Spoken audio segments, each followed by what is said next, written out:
This is Yujin Tang. I'm coming from Madison, Wisconsin with Dr. Gregory Nemeth, the author of How Solar Became So Cheap.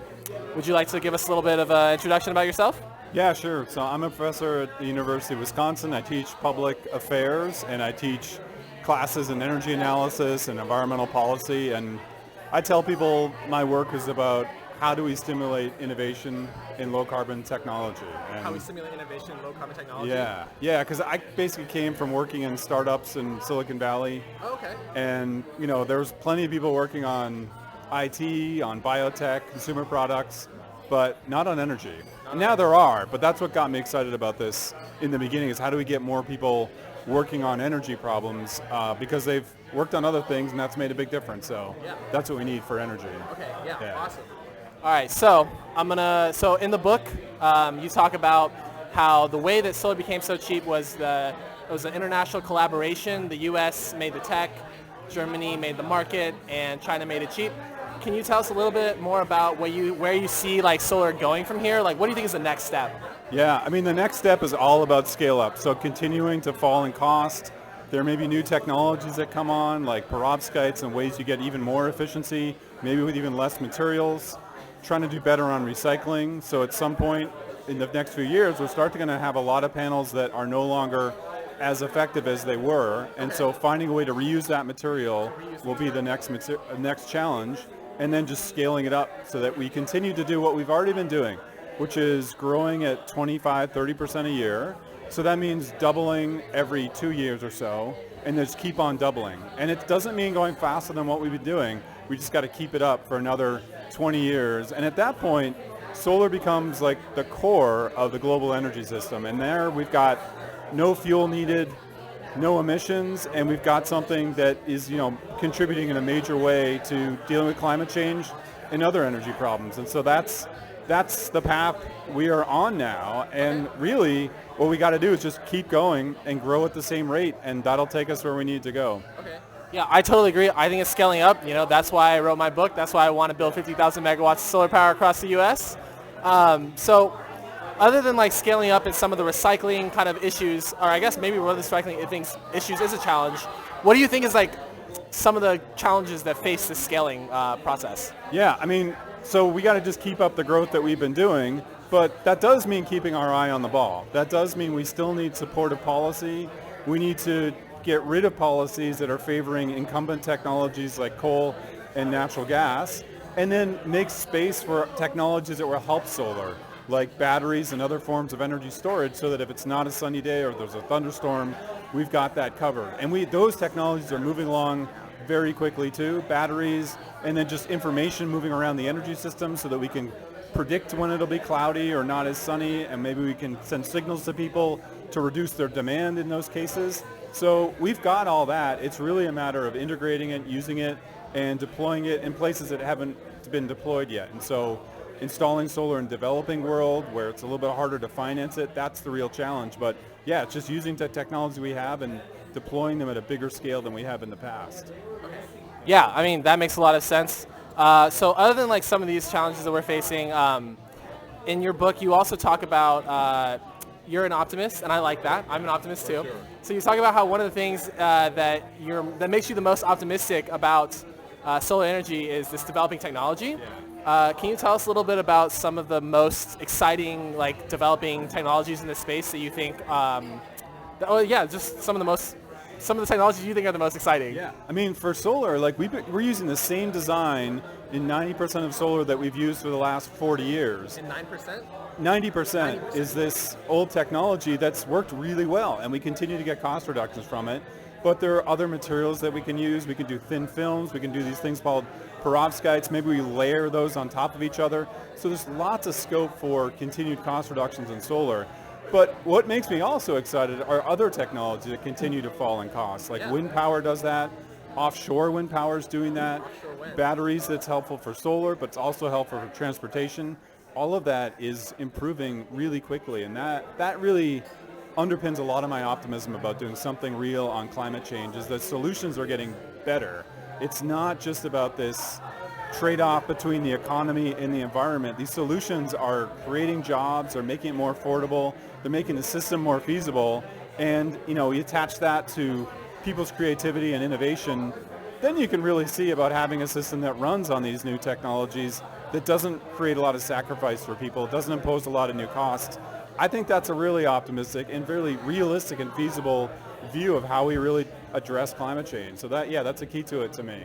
Yeah, awesome. I love that. There's definitely a bunch of new technologies. I actually kind of want you to touch on something that I heard in your talk at Ann Arbor, which is the carbon capture technologies. Do you have any thoughts on kind of like, you were talking about how carbon capture scaling needs to go up. Do you have any other thoughts you want to share on that? Well, I mean, it's carbon capture, so removing CO2 that's already in the atmosphere. So that's a big challenge, is unlike SO2 and other pollutants that we've really dealt well with, CO2 stays up there for a long time. So even if we completely clean up our energy system, we've got still the CO2 that's up there. So we might need to remove some of it. And I think we'll actually need to remove a lot of it, like maybe 10% of what we emit today, we'll have to have going the other direction. So taking it out of the air, putting it back underground.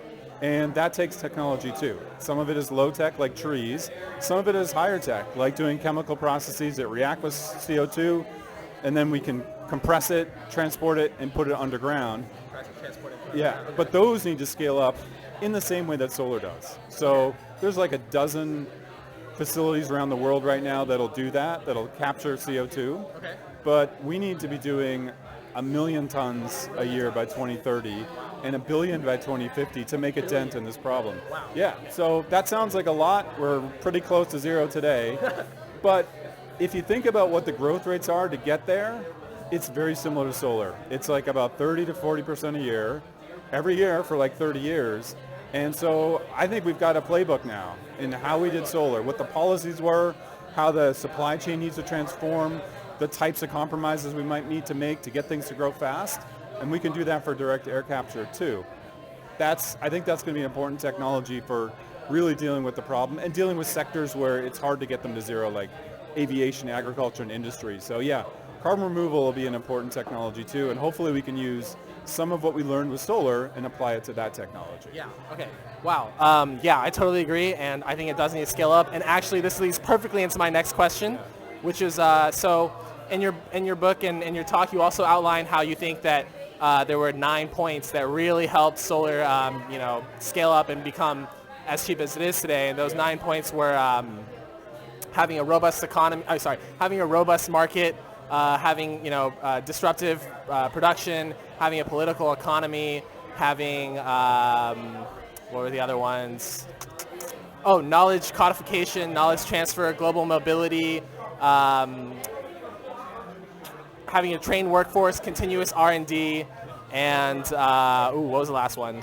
Public procurement. Public procurement, yeah. So out of those 9, which one do you think is the one that would be the most helpful for accelerating adoption of green technology? Yeah, so I think you need all of them. That's why there's 9. Like people told me like a list of 3 would be way better, and I was like, yeah, right, I get that. You remembered all the 9 before, which I was amazed at. Thank you. But it's hard for a lot of people, so 3 would be better. But there's 9 because I do think you need a broad set of policies, lots of effort. But I would have to say, if you categorize those 9 and say, we need push on the technology, so better people and technology and innovation, we need that. We need this knowledge flowing around the world because that's what makes it all happen quickly. And then we need markets. And I think if I had to pick one, that's the one where we really need, that makes a lot of other things happen. So if there are markets for direct air capture or advanced solar or electric vehicles or offshore wind, a lot of the other things will follow. You'll start to have people say, oh, this looks like a promising career. I think I'll get a degree in chemical engineering so we can do more efficient direct air capture. Or I'm going to work on offshore wind because I'm concerned about that and I want to find a way to scale that up. So if we think there's a market in the future, it moves a lot of things in that direction. So I think that's where we need to make our focus. And that was part of the magic of solar. At certain points along the way, there were things that were done, whether companies did something or individuals or in really important places, policy, governments did it, that created this expectation that there'll be a large and growing market in the future. And if we get that for electric vehicles, a lot of effort will follow. And you see that right now with what car companies are doing and shifting their research and development spending to electric instead of internal combustion engine. And what I think we really need is things like direct air capture to have the same feeling so that instead of just 2 or 3 companies, which is what we have now, building some initial plants, we have many companies that say, wow, this is a a billion-ton market, and maybe it's 10 billion tons by 2050. There's a lot of space for a lot of companies to succeed, so let's make some effort. So there's this awareness that there is a market. That'll make a lot of things follow. So yeah, that's where I would put my emphasis if I had to pick one. If you had to pick one, it would be on the markets? Okay, that makes a lot of sense. All right. Well, thank you very much for all this information. If our viewers could take away one thing from your book, or in terms of going forward, or something that they could do, what would that be? I guess the thing I tell people is that the climate problem is getting worse. The impacts are getting more severe. They're more apparent. That's not going away. And at the same time, the solutions are getting dramatically better. Okay. So we've got this problem that's getting worse, but the solutions that in the past might have been considered infeasible or too expensive or just not politically acceptable don't have those characteristics anymore. They're affordable, they're creating jobs, there's bipartisan support for a lot of this. And I think that's what we need to really put our bets on now, is move those things forward, expand them to other areas, and that's where I really see things moving forward and gives me the most, I was going to say optimism or hope, but it's more than that. It's more confidence that we're actually going to address this problem. And so, yeah, I think that's where we need to go. Yeah, awesome. Okay, thank you very much for this interview, and thank you very much for writing the book. And I'm very glad that you're optimistic about it, and hopefully we can spread some optimism to you. All right. Thank you very much for watching. This is Yujin Tang coming from Madison, Wisconsin, and I'll see you guys next time in Milwaukee.